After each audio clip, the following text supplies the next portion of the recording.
भारतवासी 23 जुलाई का दिन कभी नहीं भूल पाएंगे।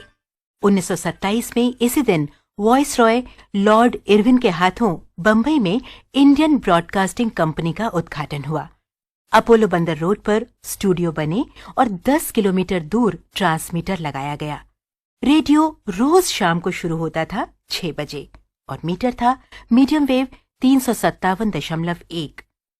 इसके कुछ ही दिनों बाद यानी 26 अगस्त को कलकत्ता में और करीब 2.25 बरस बाद 1 अप्रैल 1930 को मद्रास में रेडियो स्टेशन बना।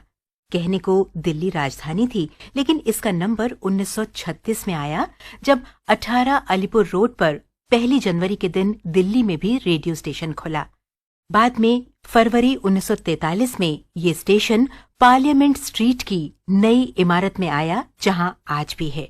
1935 में भारत सरकार ने बीबीसी के एक अधिकारी को बुलाकर प्रसारण की जिम्मेदारी उनके सुपुर्द की थी।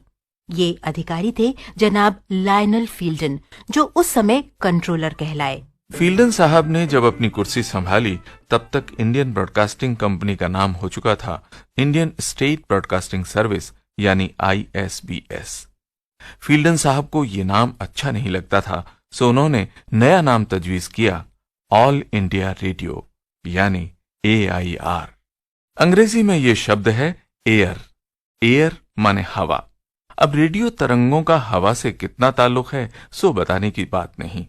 कुल मिलाकर कहा जा सकता है कि दुनिया की किसी भी प्रसारण संस्था का नाम शायद इतना सटीक और इतना सजीला नहीं होगा जितना ऑल इंडिया रेडियो है।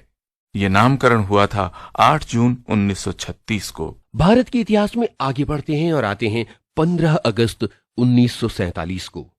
देश आजाद हुआ, गुलामी की जंजीरें टूटी, अंग्रेज अपने देश चले गए। भारत के पहले प्रधानमंत्री पंडित जवाहरलाल नेहरू ने मध्यरात्रि देश को संबोधित किया और ये भाषण रेडियो से प्रसारित किया गया।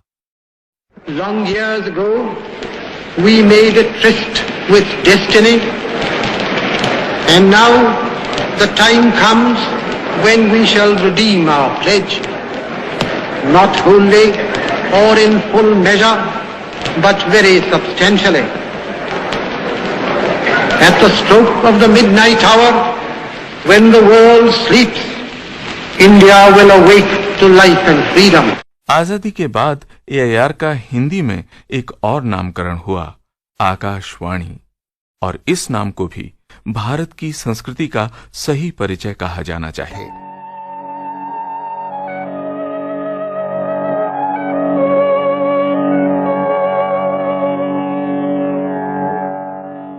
ये सिग्नेचर ट्यून के निर्माता थे जनाब वॉल्टर कॉफमैन। अगर आवाज की कहानी लिखनी हो दोस्तों, तो शायद भारत में उसकी नायिका आकाशवाणी को ही कहना पड़ेगा, क्योंकि यहां जितनी भी कमाल की आवाजें हैं सब इसी की गोद में गूंजी हैं। जितने भी गाने वाले सुरीले सितारे हैं उन सब की चमक इसी आकाशवाणी की अंगुली थामकर लोगों के दिलों में उतरी है। शायद इसीलिए इस बात में कोई आश्चर्य नहीं कि फिल्म संसार में जिन्हें सब लोग दीदी कहकर बड़ी बहन का आदर देते हैं, वो स्वर सम्राज्ञी लता मंगेशकर भी आकाशवाणी को बड़ी बहन मानती हैं। आकाशवाणी का हमारे जीवन के साथ एक बड़ा ही सुंदर संबंध है। वैसे आकाशवाणी का जन्म जो हुआ है वो मेरे जन्म से पहले है, तो आकाशवाणी अगर वाणी है तो वो मेरी बड़ी बहन है। बड़ी बहन है तो वो हमारे घर में हमेशा ही रहती थी, आज भी है, आज भी हम लोग सुनते हैं।